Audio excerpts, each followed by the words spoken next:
दिल्ली विधानसभा के सत्र के पहले दिन आज मुख्यमंत्री केजरीवाल ने सदन को संबोधित किया।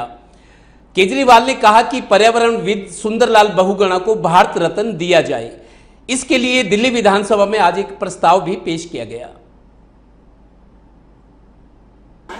पिछले 5-7 साल से जब से हम लोग राजनीति में आए हैं, जब से दिल्ली में सरकार बनी है और जब से इस हाउस में आना हुआ है, इस हाउस में इतने सारे प्रस्ताव आए, इतने सारे रेजोल्यूशन आए, लेकिन ये एक ऐसा रेजोल्यूशन है जिसके ऊपर बात करते हुए, बोलते हुए बहुत गर्व महसूस हो रहा है और बहुत अच्छा लग रहा है। आज हम एक ऐसी महान शख्सियत की बात कर रहे हैं जो एक बहुत विजनरी लीडर था। 1960-1970 के दशक में कौन पर्यावरण की बात करता था? कोई पर्यावरण की बात नहीं करता था, कोई पेड़ों की बात नहीं करता था उन दिनों में।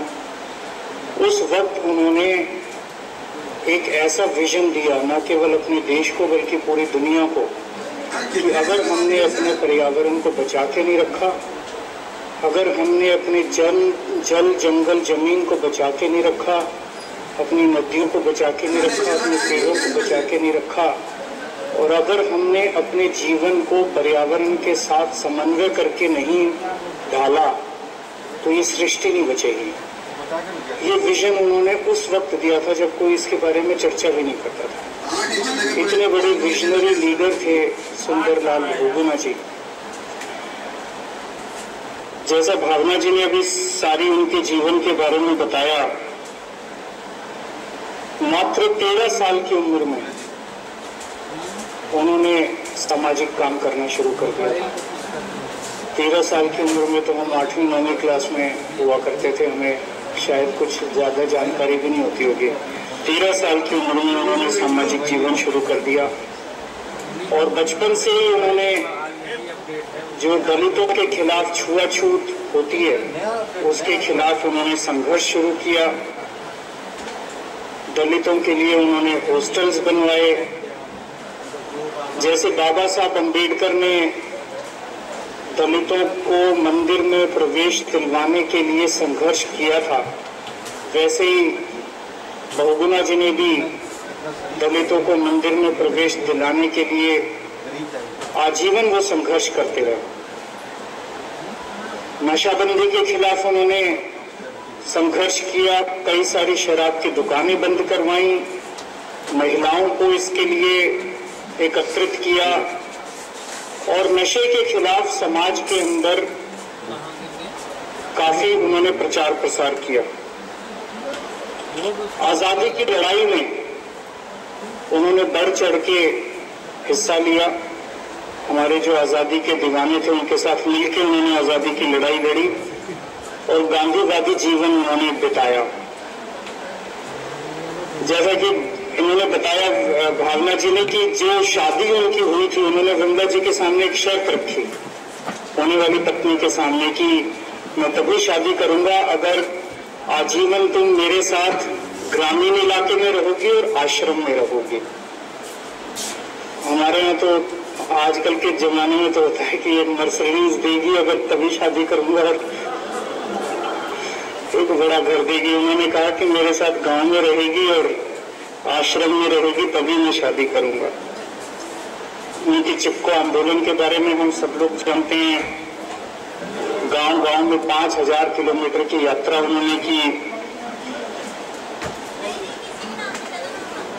उनके पूरे जीवन से कई पीढ़ियों को प्रेरणा मिलती है, उनके जीवन से भी और उनके जीवन के संदेश से भी।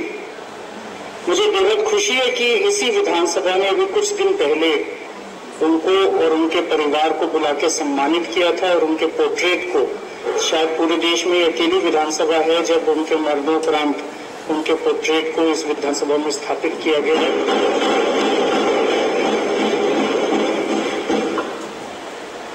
हमने उनके पूरे परिवार को बुला के सम्मानित किया। आज हालांकि दिल्ली विधानसभा ये प्रस्ताव पारित कर रही है, लेकिन मैं समझ सकता हूं कि ये भावना और ये डिमांड पूरे देश की है।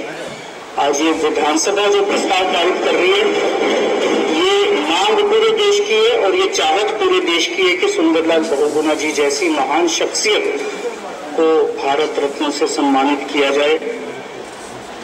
वैसे मैं तो समझता हूं कि भारत रत्न सम्मानित होगा अगर उन्हें भारत रत्न दिया जाता है तो। और हमारे देश में परंपरा ये हो गई है कि किसी के मरणोपरांत हम देते हैं, हमें उनकी याद आती है। बहुत अच्छा होता है अगर वो जीवित होते और जीवित रहते हुए अगर हम उन्हें भारत रत्न देते।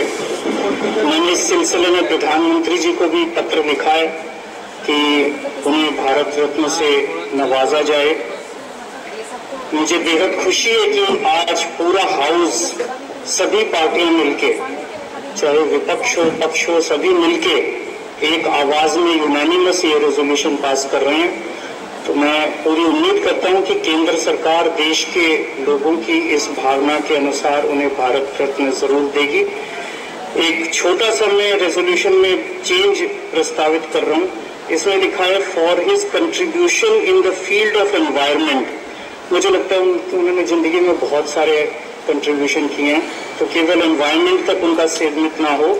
हम ये लिखते हैं for his environment and significant contribution, बस एनवायरनमेंट की बजाय सब चीजों में उनका 360 डिग्री है। सो मैं इस प्रस्ताव का तहे दिल से समर्थन करता हूँ।